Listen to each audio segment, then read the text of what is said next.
جيت البيت اخوي بوقت عصرية، وصلت وقال لي لا هلا بالجية. الله.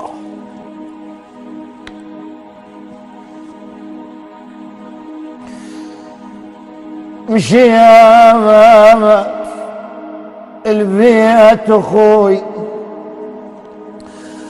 بوقت عصرية، وصلت وقال لي لا لا لا هلا بالجيد.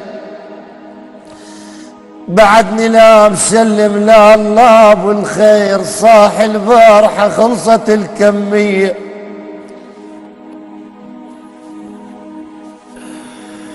قلت له وداعتك وداعتك ما جاي اريد طحين، بس سؤال فمك غزر البية. الزاني الحنين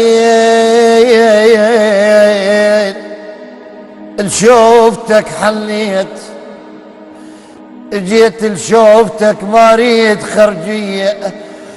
والله يرحم امك قبل ايش تقول، الاخ لو خلص فيك تقعد بفي. الله الله الله. ليش تعوفنا توسل بهذا وذاك؟